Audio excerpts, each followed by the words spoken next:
এভাবে সবগুলা সুন্দর করে তুলে নিব।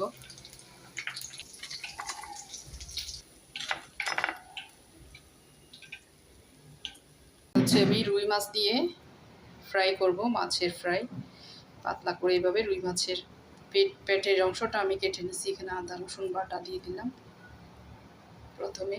এখন যে একটা লেবুর চিপে এখানে লেবুর রসটা দিয়ে দিব, অথবা ভিনেগারও দিতে পারেন। এরপরে দিয়ে দিব আমি এখানে চিলি ফ্লেক্স, তারপর দিয়ে দিব গোলমরিচের গুঁড়া, এরপরে দিয়ে দিব আমি স্বাদ মতো হচ্ছে লবণ। সব দিয়ে এখন ম্যারিনেট করতে হবে, হাতে মাখাতে হবে ভালো করে। যে ভালো করে মেখে এটা আমি আধা ঘন্টার জন্য রেখে দিব। এরপরে হচ্ছে আমি এটা ফ্রাই করব। ফ্রাই করার জন্য আরও একটা ইনগ্রেডিয়েন্ট লাগবে, সেটাও রেডি করে নেব।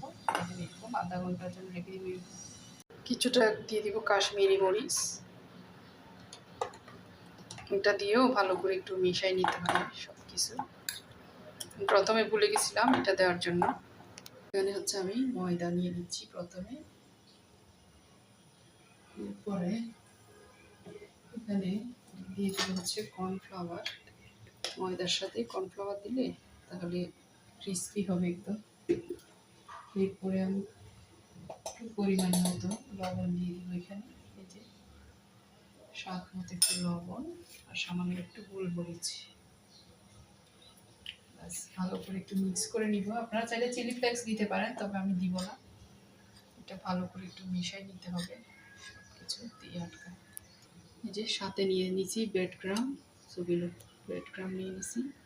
এরপরে দেখেন একটা ডিম, এটা দেখা ডিমটা একটু ভালো করে ফেটাই নিব।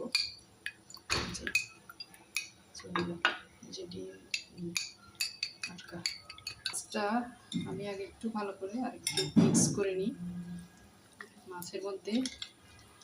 হচ্ছে দিয়েছি কাশ্মীরি মরিচের গুঁড়া দিয়ে আটকা।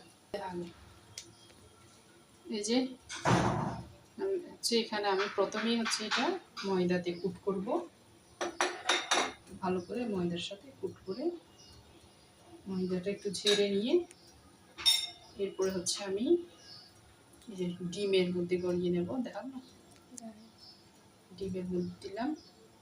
এখান থেকে দিয়ে দিব যে ব্রেড ক্রামের মধ্যে পাউরুটির গুঁড়া আর কি, এটাতে আপনারা পাউরুটিকে গুঁড়া করে নিলেই কিন্তু হয়ে যাবে।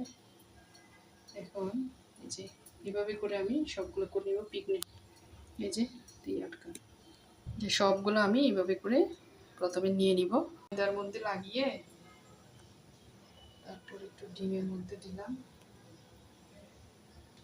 এরপরে হচ্ছে এই যে দিলাম ব্রেড ক্রাম, ব্রেড ক্রাম দিয়ে করে সবগুলো মাছের ফ্রাইয়ের জন্য আমি রেডি করে নিছি। এখন জাস্ট তেলের উপরে ভাজতে যাব।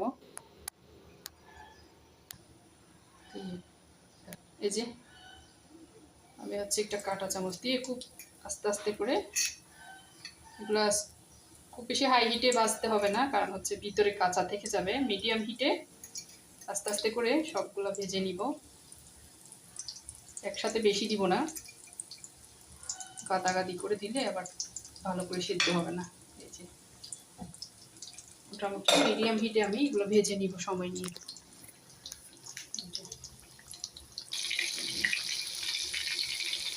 ওখানে পিঠ হয়ে গেলে অপর পিঠটা এভাবে উল্টে সুন্দর করে হচ্ছে সবগুলা ভেজে নিতে হবে। সব উল্টা গেছি এভাবে করে মোটামুটি ভালো করে সিদ্ধ করে নিয়ে তারপর তুলে নিব। তা একটু উল্টে পাল্টে ভালো করে একটু ভেজে নিচ্ছি, হালকা আছে ক্রিস্পি করে ভেজে তারপর হচ্ছে সবগুলো তুলে নিব। মাছ একদম কমপ্লিট ফ্রাই হয়ে গেছে। এখন আমি হচ্ছে ভেঙে দেখাবো একটা ভিতরটা কেমন হয়েছে। যেহেতু অনেক গরম, সবগুলা অনেক গরম, দেখেন মাশাআল্লাহ ভিতরটাও একদম খুব সুন্দর সিদ্ধ হয়ে গেছে। অনেক মজার, কিন্তু একদম ক্রিস্পি এই মাছ। রেডি, মাশাআল্লাহ।